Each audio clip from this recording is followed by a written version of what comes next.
Hello guys, ngayon po ay magluluto tayo ng ginataang malunggay. Ito yung nabili kong malunggay. Ang kinaganda rito kasi hindi pa siya masyadong magulang. Ayan o. Ito yung pinakamasarap sa malunggay, yung talbos pa siya, yung mga dahon niya. Tapos ang gagamit natin gata dito talaga para malasa. Ayan, bumili po ako. Tapos mag-a-add tayo ng sitaw. So, samahan niyo ako guys para pakita ko sa inyo kung paano magluto nitong ginataang malunggay na may sitaw. So, ang isasawag natin dyan guys, para malasa, sardinas lang. Yun lang. Bawang sibuyas, tapos ang ginataan. Tara guys, at aking hihimayin muna. At siyempre, kailangan natin munang hugasan yung ating gulay, yung malunggay, para malinis yung ating lulutuin. Kasi may mga ano pa yan mga alikabok. Kailangan natin hugasan para malinis na. And guys, umpisa na natin ang ating paghimay sa malunggay. Medyo matagal-tagal tong paghimay natin, kaya simulan na natin.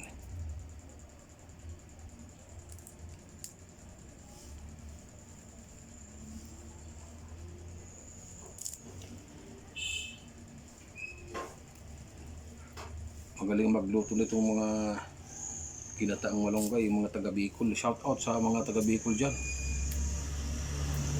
At sa kahit sa probinsya, ginugulay ito.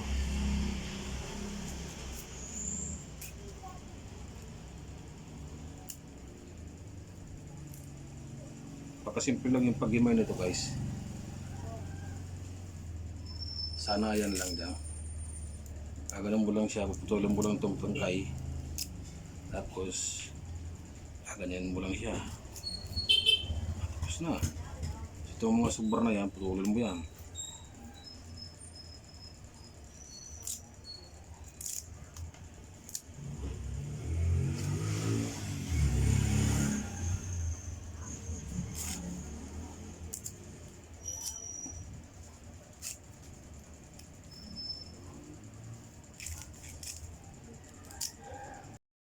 Ayan na siya guys, tapos na natin siyang himayin. So, yan fresh na fresh talaga. Ang ganda ng pagkakulay niya, ang malunggay. So yan, bali daragdag natin kasi. So piga na tayo ng gata para dire-diretso na luto. So yan guys, ganito lang. Yan yung pangkakanggata natin.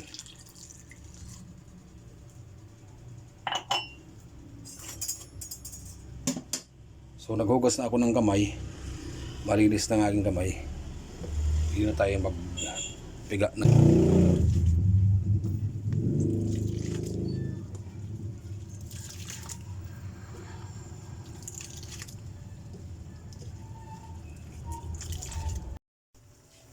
Yan, ganyan. Kulong-kulo na siya. Ilagay na natin itong malunggay. Ito na ang favorite, malunggay.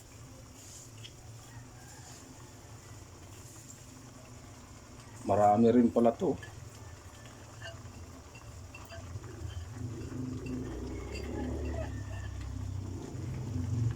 Madami rin pala.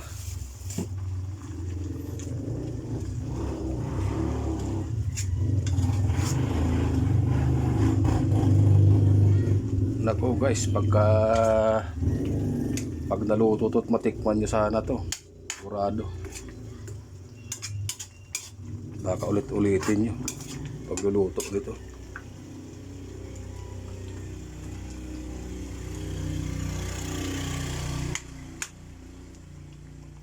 Yan guys, kahit may sabaw-sabaw pa yan, pero pag yan naluto na at lumamig na, unti-unting natutuyo yung sabaw niyan.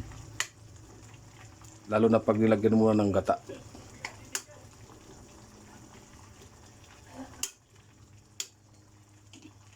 Bayaan muna natin siya.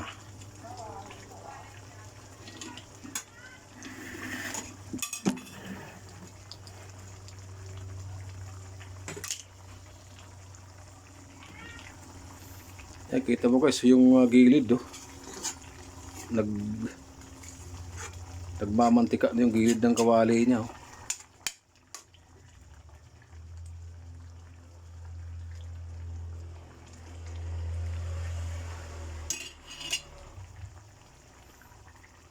Basta na pag linagay natin itong kakang gata, ito yung magpapasarap talaga ng husto dyan.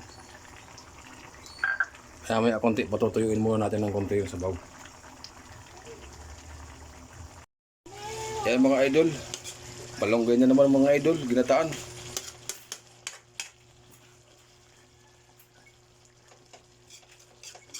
Ginataang malunggay ulit mga idol. Always ginataan.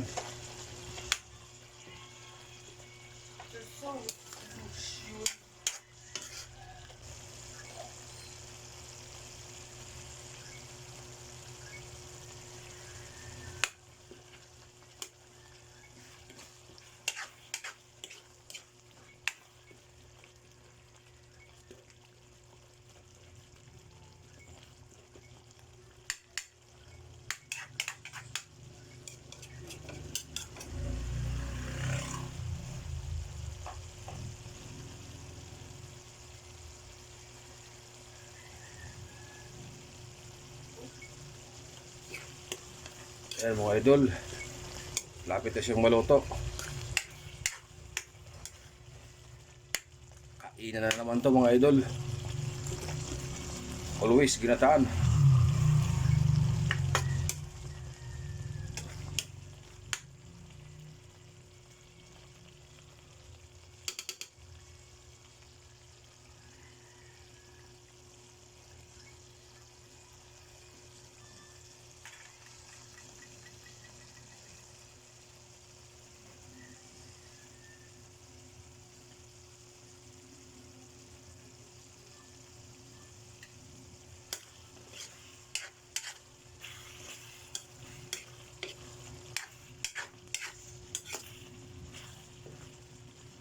Ganyan mga idol nagmamantika na talaga siya.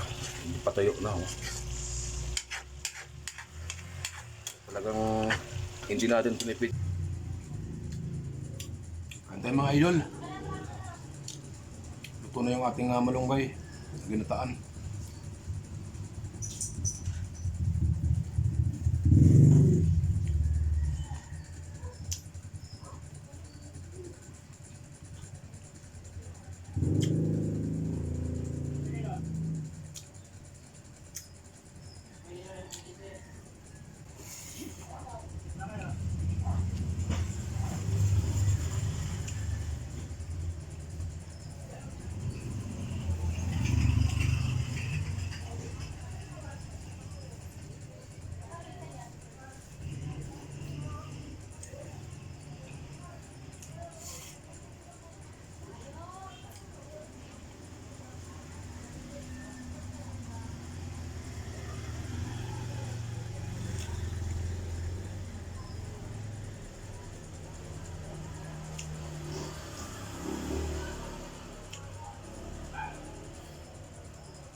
Kulang pa yung kanin ko guys. Naubos yung kanin ko. Sasayin pala ako. May ulam pa oh.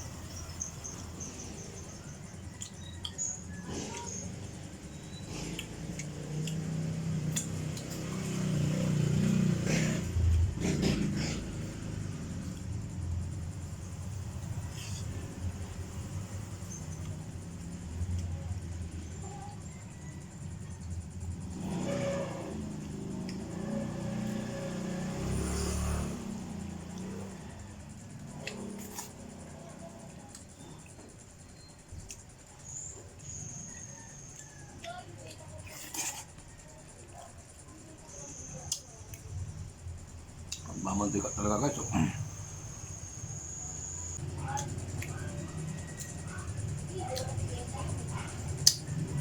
Thank you mga idol.